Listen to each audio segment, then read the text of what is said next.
అందరికీ నమస్కారం. ఈరోజు మనము టెట్ మరియు డిఎస్సి ప్రిపేర్ అవుతున్నటువంటి అభ్యర్థుల కోసం సైకాలజీలో ఉన్నటువంటి మొదటి నుంచి చివరి వరకు ఉన్నటువంటి లెసన్స్ని మనము టాపిక్స్ అండ్ సబ్ టాపిక్స్ని అధ్యయనం చేయబోతున్నాము. దయచేసి ఈ వీడియోస్ని మొదటి నుంచి చివరి వరకు చూడమని ప్రార్థిస్తున్నాను. ఈ యొక్క పెరుగుదల, వికాసం, పరిపక్వత అనేటటువంటి విషయాల గురించి మనము క్షుణ్ణంగా, క్లుప్తంగా కొద్ది సమయంలో తెలుసుకుందాం. అయితే ఈ వీడియో మీకు నచ్చితే లైక్ చేయండి, షేర్ చేయండి, సబ్స్క్రైబ్ చేయండి. ఈ యొక్క ఛానల్ని ఫాలో అవ్వాల్సిందిగా కోరుతున్నాను. పెరుగుదల, వికాసం, పరిపక్వత అంటే ఏంటో మనం ఇప్పుడు చూద్దాము. పెరుగుదల అంటే ఏమిటి అంటే మానవ శరీరంలో జరిగేటటువంటి పరిమాణాత్మకమైనటువంటి మార్పులను ఏమంటారు అంటే పెరుగుదల అని చెప్పేసి అంటారు. ఇక్కడ మనం గుర్తుంచుకోవాల్సినటువంటి విషయం ఏమిటి అంటే పరిమాణంలో వచ్చేటటువంటి మార్పు. ఎవరి పరిమాణంలో వచ్చేటటువంటి మార్పు అంటే మానవ శరీరంలో పరిమాణంలో వచ్చేటటువంటి మార్పు. అంటే ఒక వ్యక్తి పొడవు అయ్యాడు, ఒక వ్యక్తి లావయ్యాడు, ఒక వ్యక్తి ముసలివాడయ్యాడు, ఒక వ్యక్తి కొద్ది రోజుల క్రితం చిన్నగా ఉన్నాడు. అయితే ఇంతలోనే ఒక సంవత్సరంలోనే ఇంత పొడవు అయ్యాడేంటి అని 13 నుంచి 14 టీనేజ్ వయసులో ఉన్నటువంటి పిల్లల్ని మనము అనుకుంటూ ఉంటాము. అంటే వారి యొక్క శరీరంలో పరిమాణంలో మార్పు అనేది చోటు చేసుకుంటుంది. దీన్ని ఏమంటాము అంటే మనము పెరుగుదల అని చెప్పేసి అంటాము. ఈ యొక్క పెరుగుదల అనేది శారీరకమైనది, అంటే భౌతికమైనది అని మనము చెప్పవచ్చు. అంటే క్వాంటిటీ అని మనం చెప్తాం అన్నమాట. అంటే పెరుగుదలను మనము పరిమాణం అని చెప్తున్నాము కాబట్టి ఇంగ్లీష్లో దీన్నే క్వాంటిటేటివ్ చేంజెస్ అని చెప్పేసి అంటారు. అంటే క్వాంటిటీలో, పరిమాణంలో మార్పు అనేది సంభవిస్తుంది కాబట్టి దీనిని మనం ఏమంటాము అంటే పరిణతిలో మార్పుని పెరుగుదల అని చెప్పేసి అంటాము. ఈ యొక్క పెరుగుదలను మనము మెజర్ చేయవచ్చు, అంటే కొలవవచ్చు. ఇది మనము అదేవిధంగా ఈ యొక్క పెరుగుదల అనేది అనువంశికంగా సంక్రమించడం అనేది జరుగుతుంది. ఈ యొక్క పెరుగుదల అనువంశికత అనేది ఈ పెరుగుదల మీద ప్రభావం కూడా చూపుతుంది. అయితే ఈ యొక్క పెరుగుదల అనేది 2 రకాలుగా ఉంటుంది. ఓకేనా? ఇంకోసారి చూడండి. పెరుగుదల అంటే ఏంటి అంటే భౌతికమైనటువంటి పరిమాణంలో, అంటే మానవ శరీరంలో జరిగేటటువంటి మార్పు, పరిమాణంలో చోటు చేసుకునేటటువంటి మార్పుని మనం ఏమంటారు అంటే పెరుగుదల అని చెప్పేసి అంటారు. ఈ యొక్క పెరుగుదల అనేది 2 రకాలుగా ఉంటుంది. ఒకటి అంతర్గత పెరుగుదల, ఇంకొకటి బహిర్గత పెరుగుదల. ఇక్కడ చూడండి, బహిర్గతమైనటువంటి అవయవాలలో సంభవించేటటువంటి మార్పుని ఇక్కడ మనం ఏం గుర్తించాలంటే పరిమాణంలో సంభవించేటటువంటి మార్పు. బహిర్గత అవయవాల వాటి యొక్క పరిమాణంలో సంభవించేటటువంటి మార్పు, క్వాంటిటేటివ్ చేంజెస్. మార్పు మనం ఖచ్చితంగా గుర్తుంచుకోవాల్సినటువంటి విషయం. అది కూడా పరిమాణంలో సంభవించే మార్పును మనము గుర్తుంచుకోవాలి. మానవ శరీర అవయవాలు, కాళ్ళు చేతులు పొడవుగా అవ్వడము, ఒక వ్యక్తి పొడవుగా కాకపోవడం. సో ఇవన్నీ ఏమంటాము అంటే మార్పు, పెరుగుదల.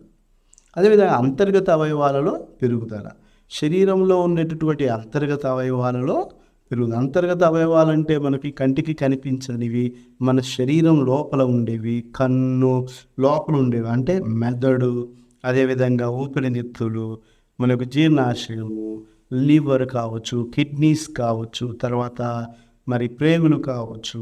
ఇవన్నీ మనకి బయటికి కనిపించినటువంటి అవయవాలు. మనం పెరుగుతున్న కొద్దీ, ఒక వ్యక్తి భౌతికంగా పెరుగుతున్న కొద్దీ అతని యొక్క శరీరంలో ఈ డెవలప్మెంట్ అనేది జరుగుతుంది.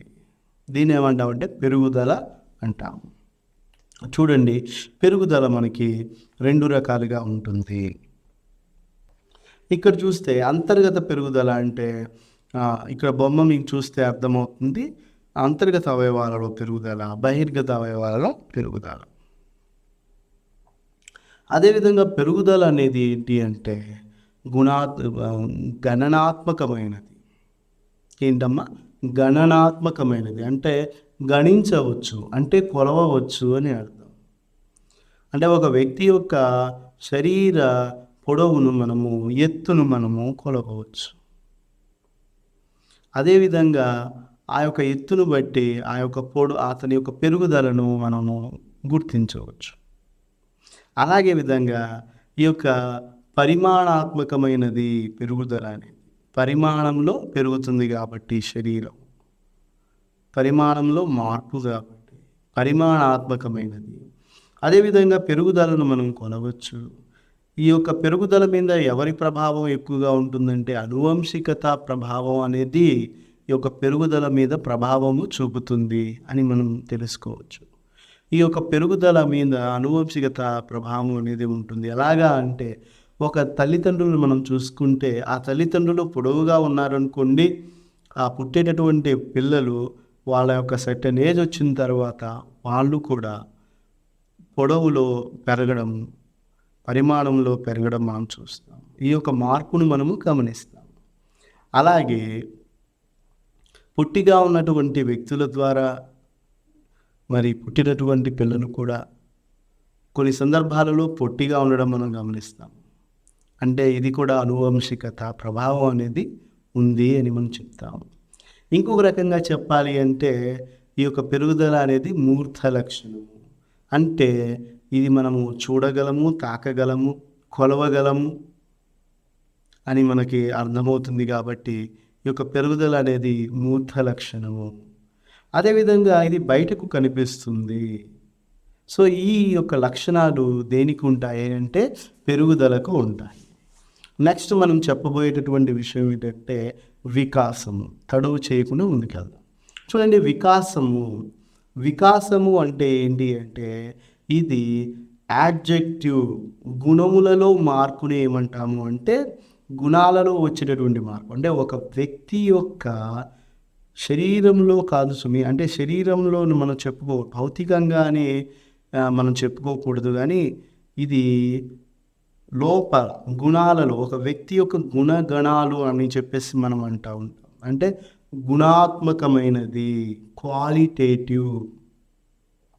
క్వాలిటేటివ్ అని చెప్పేసి అంటారు. అంటే క్వాలిటేటివ్ చేంజెస్, గుణాత్మకమైనటువంటి మార్పులు, మంచి గుణాలు ఏవైతే ఉంటాయో, సో చెడు గుణాలు కావచ్చు, మంచి గుణాలు కావచ్చు, వాటిలో వచ్చేటటువంటి మార్పు. ఇక్కడ చూస్తే మానసిక, సాంఘిక,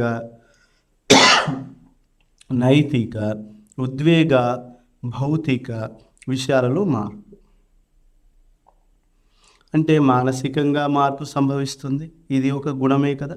దీన్ని మనము టచ్ చేయలేము, తాకలేము, అనుభవించగలము. అంటే ఇక్కడ చూస్తే మనము ఇది గుణాత్మకమైనది, సాంఘికమైనది, నైతికమైనది, ఉద్వేగమైనది. అంటే ఉద్వేగపరమైనటువంటి విషయాలలో కూడా మార్పు అనేది సంభవిస్తుంది. ఉద్వేగం అంటే ఏమిటి అంటే కోపం, పగ, కక్ష. సో ఇవన్నీ కూడా ఉద్వేగాలలో భాగమే. కరుణ, జాలి, మమత, దయ. సో వీటినన్నిటినీ ఉద్వేగం అని చెప్పేసి అంటారు. ఈ ఉద్వేగపరమైనటువంటి విషయాలలో మార్పు అనేది చోటు చేసుకోవడం అనేది జరుగుతుంది. బయటకు కనిపించదు ఇది, కానీ మనం ఏం చేయగలము? అంచనా వేయవచ్చు. కొలవలేము కానీ అంచనా వేయవచ్చు. ఇది ఒక అమూర్త లక్షణం అనేది మనం గుర్తుంచుకోవాలి. సో నేను చెప్తా ఉన్నాను కదా, ఈ యొక్క వికాసం అనేది యాడ్జెక్టివ్, విశేషణం. విశేషం అంటే మీకు తెలుసు కదా, అంటే దానిని మనము కంటితో చూడలేము, చేతితో తాకలేము. That's is adjective. అంటే వికాసం అనేది అలాంటిది. ఈ వికాసం మీద మరి ఏం ప్రభావం ఉంటుందంటే అనువంశికత ప్రభావం ఉంటుంది. ముఖ్యంగా మరి ఒకటి పరిసర ప్రభావం ఉంటుంది.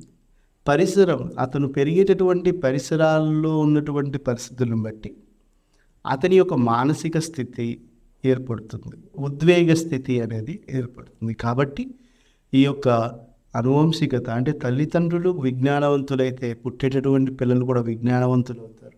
అయితే కొన్నిసార్లు తల్లిదండ్రులు విజ్ఞానవంతులైనా కూడా వాళ్ళు ఉండేటటువంటి స్థితులను బట్టి, ఆ యొక్క పరిసరాలను బట్టి ఆ వ్యక్తి అంతగా అభివృద్ధి వికాసంలో అభివృద్ధి మార్పు అనేది చోటు చేసుకోనకపోవచ్చు. అందుకని అంటారు కదా, పండిత పుత్ర పరమశుంఠ అని. అంటే అర్థం ఏమిటియో మీకు తెలుసు. అర్థం ఏమిటి అంటే అతను పండిత పుత్రుడు కానీ అతడు మూర్ఖుడు అని చెప్పేసి అంటాం. అంటే అతని యొక్క మానసిక స్థితి అనేది అభివృద్ధి చెందలేదు. అంటే రెండిటి మీద బేస్ చేసుకొని ఉంటుంది వికాసం అనేది. ఇది బయటకు మనము చూడలేము కానీ అంచనా వేయవచ్చు. అయితే గెసెల్ అనేటటువంటి శాస్త్రవేత్త ఈ యొక్క వికాసాన్ని నిర్వచించడం అనేది జరిగింది. వికాసం అంటే ఏమిటి అంటే ఆకారాలను ప్రకార్యాలను సమైక్యపరిచేటటువంటి విశదీకరించేటటువంటి సంక్లిష్ట ప్రక్రియ. సంక్లిష్ట ప్రక్రియ అంటే కాంప్లెక్స్ ప్రాసెస్ని సంక్లిష్ట ప్రక్రియ అంటారు. అది చాలా కాంప్లెక్స్ ప్రాసెస్. అంటే వికాసం అనేది మనకి బయటకు కనిపించాలంటే ఒక వ్యక్తి యొక్క ఆకారాలు ప్రాకార్యాలు అంటే ఏమిటి అంటే భౌతికపరమైన నెక్స్ట్ అనువంశికపరమైనటువంటి అంశాలు ఏవైతే ఉన్నాయో వాటినన్నింటినీ కలగలిపి అవన్నీ బయట మార్పుకు గురైతేనే వికాసం అనేది బయటికి వస్తుంది అని మనము చెప్పవచ్చని గెసెల్ అనేటటువంటి శాస్త్రవేత్త దీన్ని నిర్వచించడం అనేది జరిగింది. దీన్ని గుర్తుంచుకోవడం చాలా ఈజీ. సెల్ అనేటటువంటి గెసెల్లో గే పక్క నుంచి సెల్ అనేటటువంటి గుర్తుంచుకోండి. సెల్ అంటే గది. దీన్ని మీరు గుర్తుంచుకోవడానికి చెప్తున్నాను, డిఎస్సిలో యూజ్ అవుతుంది కాబట్టి. ఇక్కడ వికాసాన్ని మీరు క్షుణ్ణంగా గుర్తుపెట్టుకోవాలి అంటే ఆకారాలు అంటే శరీరావయవాలలో వచ్చేటటువంటి మార్పులు, ప్రాకార్యాలు అంటే ఏమిటి అంటే అతను సాంఘికంగా, నైతికంగా, ఉద్వేగంగా, సామాజికమైనటువంటి విషయాలలో, భౌతికమైనటువంటి విషయాల్లో మార్పులు. ఈ రెండింటినీ కలగలపడం, దాన్ని సమైక్యపరచడము. ఎందులో సమైక్యపరిచావు అంటే గదిలో సమైక్యపరిచారు, మనస్సు అనేటటువంటి ఒక గదిలో సమైక్యపరిచాడు అని మీరు గుర్తుంచుకోవచ్చు అనమాట. గుర్తుంచుకోవడానికి చెప్పాను, గమనించగలరు. అదేవిధంగా పెరుగుదల వికాసం మధ్య భేదాలు చెప్పమంటే మీరు ఈజీగా చెప్పగలరు. ఇప్పుడు వరకు చెప్పినటువంటి విషయాలే ఇందులో ఉంటాయి. దీనికి సంబంధించినటువంటి బిట్స్ కూడా నేను డిస్క్రిప్షన్లో ఇస్తాను. దయచేసి మీరు వాటిని అధ్యయనం చేసి వాటికి తగినటువంటి ఆన్సర్స్ని ఇవ్వగలిగితే మీరు అందులో విజయం సాధించవచ్చు. ఓకేనా? సరే, పెరుగుదల అనేది దేనికి సంబంధించినటువంటి విషయం అని చెప్పవచ్చు? శరీరానికి సంబంధించినటువంటి భౌతికపరమైనటువంటి విషయాల్లో మార్పు అని మనము చెప్పవచ్చు. అలాగే వికాసం అనేది దేనికి సంబంధించినది అంటే గుర్తుంచుకోవాల్సినవి భౌతికమైనది ప్లస్ మానసికమైనది, సామాజికపరమైనది, సాంఘికపరమైనది, నైతికపరమైనది, ఉద్వేగపరమైనటువంటి మార్పు అని మనము గుర్తుంచుకోవాలి. ఈ రెండింటికి మధ్య భేదము అది అర్థమైందని నేను అనుకుంటున్నాను. తర్వాత పెరుగుదలను ఖచ్చితంగా మనము గణన చేయవచ్చు. అందుకని దీన్ని ఏమంటారు అంటే గణనాత్మకము. పెరుగుదల ఏంటి? గణనాత్మకము. We can measure development. Okay, next వికాసం అంటే ఏంటి? వికాసాన్ని మనము కొలవలేము. అందుకని దీన్ని ఏమంటారు అంటే గుణాత్మకము. గుణాత్మకము అనేటటువంటి విషయం వస్తే మీరు వెంటనే ఇంగ్లీష్లో ఉన్నటువంటి పదాన్ని దానికి యాడ్ చేసుకుంటే లైఫ్ లాంగ్ మర్చిపోరు. అదే యాడ్జెక్టివ్. యాడ్జెక్టివ్స్ అంటే మీకు అందరికీ తెలుసు కదా. సో వ్యక్తిలో ఉండేటువంటి గుణాలు, వీటిని మనము విశేషాలు, వీటిని మనం విశేషణాలు అంటాం కదా. సో వీటిని మనము తాకలేము, స్పృశించలేము, అంచనా వేయవచ్చు. గుర్తుంచుకోండి. అందుకనే దీన్ని గుణాత్మకము అంటారు. పెరుగుదల అనేది గణనాత్మకము, వికాసం అనేది గుణాత్మకము. తర్వాత పెరుగుదల ఒక దశలో ఆగిపోతుంది, కానీ వికాసం అనేది ఒక దశలో ఆగిపోదు. అది చివరి వరకు కొనసాగుతుంది. అంటిల్ ద డెత్ అని చెప్పేసి మనం అనవచ్చు. ముసలివాడయ్యేంత వరకు అప్పుడైనా జ్ఞానోదయం అవ్వచ్చు, ఎప్పుడైనా జ్ఞానోదయం అవ్వచ్చు. జ్ఞానోదయం అంటే వికాసం అనేది జరుగుతుంది. అదేవిధంగా పెరుగుదలపై అనువంశికత ప్రభావం అనేది ఉండడం అనేది జరుగుతుంది. అంటే తల్లిదండ్రుల యొక్క లక్షణాలను బట్టి ఆ లక్షణాలే పిల్లలలో సంక్రమిస్తాయి కాబట్టి ఆ సంక్రమణను బట్టి వారిలో మార్పు అనేది జరుగుతుంది. దీనిని ఏమంటామంటే అనువంశికత ప్రభావం అని చెప్పేసి అంటాము. వికాసం పైన ఏ ప్రభావం ఉంటుంది మీకు తెలుసు, ముందే చెప్పుకున్నాం కదా. వికాసం మీద అయితే అనువంశికత ప్రభావం ఉంది, నెక్స్ట్ పరిసర ప్రభావం కూడా ఉంది. అందుకనే మనకి తర్వాత చెప్పబోయేటటువంటి లెసన్స్లో మనకి అనువంశికతావాదులు, పరిసరవాదులు ఎవరెవరు ఏంటి అన్నది మనం ముందు నేర్చుకోబోతున్నాము. ఓకేనా. తర్వాత పెరుగుదల వికాసంలో ఒక భాగం. అంటే వికాసంలో పెరుగుదల ఒక భాగం. మనం అందాకే చెప్పుకున్నాము కదా, వికాసం అయితే సామాజికమైనది, సాంఘికమైనది, నెక్స్ట్ నైతికమైనది, నెక్స్ట్ ఉద్వేగపరమైనది, నెక్స్ట్ వీటితో కలిపి భౌతికమైనది కూడా. అంటే భౌతికపరమైనటువంటి మార్పు పెరుగుదల అనేది వికాసంలో ఒక భాగం. అయితే వికాసంలో శారీరక పెరుగుదలతో పాటు మానసిక, సాంఘిక, ఉద్వేగపరమైనటువంటివి అంతర్భాగంగా ఉంటాయి. తర్వాత పెరుగుదల వికాసానికి దారి తీయవచ్చు లేదా తీయకపోవచ్చు. అంటే శరీర అవయవాలు సక్రమంగా పెరిగాయి అనుకోండి, పెరిగితే అతని శరీరంలో అన్ని అవయవాలు సక్రమంగా పెరిగాయి కాబట్టి అతడు తగిన సమయంలో అతనిలో వికాసం అనేది చోటు చేసుకుంటుంది. అయితే వినండి సుమి, అయితే కొన్నిసార్లు అతను శారీరకంగా బాగా ఎదిగినప్పటికీ అతను మూఢుడిగా ఉండేటటువంటి అవకాశం ఉంది. ఎగ్జాంపుల్ ఆటిజం అంటారు కదా.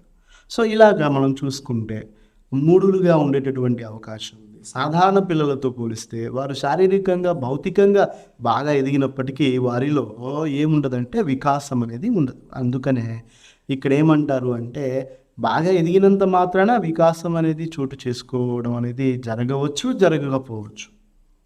అయితే ఇక్కడ మనం ఇంకోటి ఏంటంటే పెరుగుదల లేకపోయినా కూడా వికాసం జరుగుతుంది. అంటే అర్థం ఏంటి అంటే పెరుగుదల అనేది ఉన్నదనుకోండి, వికాసం జరుగుతుందని ఇందా చెప్పుకున్నాం. అయితే పెరుగుదల లేకపోయినా కూడా, ఎగ్జాంపుల్ మనం చూసుకుంటే కొందరు పుట్టేటటువంటి వారిలో జెనెటికల్ డిఫెక్ట్స్ అనేవి ఉంటాయి, డిజార్డర్స్ అనేవి కూడా ఉంటాయి. సో జెనెటికల్ డిజార్డర్స్ వల్ల పుట్టినటువంటి పిల్లల్లో, డిఫెక్ట్స్ వల్ల పుట్టినటువంటి పిల్లల్లో మరి సరిగ్గా చేతులు కాళ్ళు లేకుండా పుట్టినటువంటి పిల్లలు, ఎగ్జాంపుల్ ఎవరు అంటే నిక్ వూయిచిక్ అనేటటువంటి వ్యక్తి. అతను శారీరకంగా ఎదగనప్పటికీ అతను మానసికంగా ఎదగడం, అంటే వికాసం అనేది జరగడం అనేది చోటు చేసుకుంది. అంటే ఇక్కడ ఆ పాయింట్ మనం అర్థం చేసుకోవాలి. పెరుగుదల లేకపోయినా వికాసం అనేది జరగవచ్చు. ఒక హైపోథీసిస్ ఇవన్నీ కూడా. ఎగ్జాంపుల్ ఏంటి అంటే మరుగుజ్జులు అంటే మీకు అందరికీ తెలుసు కదా. ఎవరైతే మరి సరిగ్గా ఎదగలేకపోయారు, పెరుగుదల అనేది ఉండదు, కానీ వారిలో వికాసం అనేది బాగానే ఉంటుంది. పరిపక్వత అంటే ఏంటి? పరిపక్వత అంటే ఇది చాలా ఈజీగా గుర్తుంచుకోవచ్చు. పెరుగుదల అనేది పుట్టినప్పటి నుంచి జరగడం, కొంత సమయానికి ఆగిపోవడం జరుగుతుంది. వికాసం అనేది మరి అతను ఏ వయసులో జరగాలో ఆ వయసులో కాలానుక్రమంగా అది జరుగుతూనే ఉంటుంది. మరి పరిణతి అంటే ఏమిటి? పరిణతి అంటే ఏంటి అంటే మెచ్యూరిటీ అని చెప్పేసి అంటాం. ఇది కాలానుగుణంగా జరిగేటటువంటి ప్రాసెస్. అంటే దీనిని ఎవరో నేర్పించరు, మన యొక్క శరీరంలోనే అంతర్గతంగా సహజ శక్తులు అనేవి ఉంటాయి. అంటే జన్మతః ప్రతి వ్యక్తిలోనూ సహజ శక్తులు అనేవి ఉంటాయి. వీటిని న్యాచురల్ ఇన్స్టింక్ట్స్ అంటారు. వీటిని ఎవరు నేర్పించరు. ఎగ్జాంపుల్, తుమ్మెదకు ఎవరు ఎగరమని నేర్పించరు, చేపకు ఎవరు ఈత కొట్టమని నేర్పించరు, దోమని ఎవరు ఎగరమని నేర్పించరు. సో ఇవన్నీ వాటికి ఎలా వచ్చు అంటే సహజంగా వచ్చాయి. ఒక పిల్లవాడు పుట్టినప్పటి నుంచి మరి 4వ నెలలు వచ్చేటప్పటికి పాకడము, 6వ నెలలో కూర్చోవడము, సంవత్సరం వయసు వచ్చినప్పుడు చక్కగా మరి నడవడం అనేది జరగడం, ఇవి కాలానుగుణంగా సంక్రమించేటటువంటి, అంటే చోటు చేసుకునేటటువంటి మార్పులు అన్నమాట. ఒక వ్యక్తి పెద్దవాడు అవడం, మెచ్యూరిటీ, ఇవన్నీ కూడా సహజంగా జరుగుతాయి. ఒక ఒక వ్యక్తి 13 సంవత్సరాలు వచ్చే వయసు వచ్చేటప్పటికి అతనిలో శుక్రకణాలు రిలీజ్ అవ్వడం, స్త్రీలలో అయితే అండాలు రిలీజ్ అవ్వడం, అలాగే ఇంకా తదితర విషయాలన్నిటిని వీటిని ఏమంటాము అంటే పరిణతి అంటాము. ఇది శరీరంలోనే చోటు చేసుకుంటుంది. కాబట్టి ఇది కాలానుగుణంగా జరిగేటటువంటి మార్పు. దీనిని ఎవరు నేర్పించరు. పరిణతి అంటే మీకు అర్థమైందని నేను భావిస్తున్నాను. జన్మతః ప్రతి వ్యక్తిలో ఉన్నటువంటి సహజ శక్తులు ఎటువంటి అనుభవం లేకుండా కాలానుగుణంగా కాలానుక్రమంగా వికసించడాన్నే పరిపక్వత అంటారు. అభ్యసనం యొక్క ప్రమేయం లేకుండా ఇంకొకటి అభ్యసనము కానీ లేకపోతే శిక్షణ కానీ అవసరం లేదు. దీనికి డైరెక్ట్గా ఇది బయటపడడం అనేది జరుగుతుంది. సో ఇదమ్మా మన యొక్క లెసన్ అనేది. సో ఈ లెసన్ మీకు అర్థమైంది నేను భావిస్తున్నాను. దయచేసి ఈ వీడియోస్ని లైక్ చేయండి. టైం ల్యాగ్ అయినప్పటికీ కూడా దయచేసి వినండి, అర్థం చేసుకోండి. దయచేసి అనేక మందికి షేర్ చేయమని కోరుకుంటున్నాను. Thank you very much.